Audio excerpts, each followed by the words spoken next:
यदि vector vector A बराबर 5i cap plus 9j cap minus 4k cap तथा vector B बराबर 2i cap plus 2j cap minus 6k cap परस्पर लंबवत हैं, तो सी का मान ज्ञात कीजिए।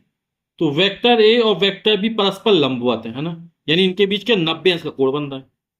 तो कैसे ज्ञात करेंगे?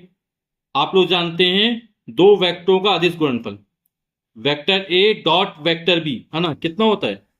Vector A dot vector B बराबर होता है A B cos theta. Cos theta यानी कॉस 90 लंबवत होंगे, और कॉस 90 की वैल्यू क्या होगी? जीरो होगी।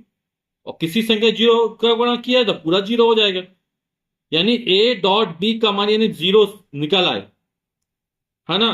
तो वेक्टर परस्पर लंबवत हो जाएंगे। तो जब भी लंबवत आएंगे, है ना, तो ए डॉट बी की वैल्यू जीरो, यानी वेक्टर ए और वेक्टर बी परस्पर लंबवत हैं, तो इनका क्या निकाल अदिश गुणनफल निकालेंगे, और वो कितना होगा? जीरो होगा, है ना, क्योंकि लंबवत है तो वेक्टर बीच बनने वाला कोण 90 अंश है, और कॉस 90 का मान कितना होगा? जीरो होगा। ठीक है, तो आइए ज्ञात करते हैं। क्या करते हैं? वेक्टर ए वेक्टर बी का अदिश गुणनफल निकालेंगे, वो कितना होगा? जीरो होगा। क्यों? क्योंकि वेक्टर परस्पर लंबवत है। तो चूंकि वेक्टर ए तथा वेक्टर बी परस्पर लंबवत हैं, अतः उनका अदिश गुणनफल शून्य होगा। तो vector A dot vector B का अदिश गुणनफल जीरो, क्योंकि हमको दे रहा वेक्टर कैसा? परस्पर लंबवत है।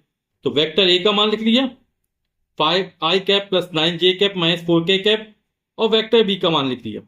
ठीक है, आप लोग जानते हैं कि I dot I, J dot J और के डॉट के का मान कितना होता है? एक होता है। और आई डॉट जे या जे डॉट के या के डॉट आई, है ना, इन सब के मान जीरो होते हैं। तो अपन सीधे सीधे जैसे 5i का गुणा पहले 2i कैप में करेंगे, फिर 5i कैप का गुणा 2j में करेंगे, फिर इसमें करेंगे। लेकिन इसके अलावा बाकी सबके मान क्या? शून्य होंगे। तो अपन सीधे सीधे आई डॉट आई निकाल लेते हैं, जे डॉट जे निकाल लेते हैं, के डॉट के निकाल लेते हैं। ठीक, तो 5 दूनी 10 हो जाएगा। फिर प्लस और ये प्लस, तो प्लस लगा देंगे। 9 में 9 दूनी 18, ये माइनस और माइनस फिर प्लस हो जाएगा।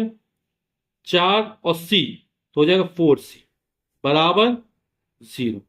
ठीक, 5 दूनी 10, आई डॉट आई का मान एक हो जाएगा, 10 एकम 10। जे डॉट जे का मान एक, 9 दूनी 18 हो जाएगा, और माइनस माइनस प्लस हो गया। 4 में c का 4c हो गया, और के डॉट के का मान एक हो गया बराबर जीरो, जीरो कर दिया। 10 में 18 जो 28 हो गया, 28 का पक्षांतर कर देंगे तो -28 हो जाएगा। तो 4c बराबर हो जाएगा -28। तो c का मान कितना निकल आएगा? 4 बटे में चला जाएगा, तो -28/4, 4×7=28, तो -7 निकल आएगा। तो c का मान निकलेगा -7। यही हमारा आंसर हो जाएगा।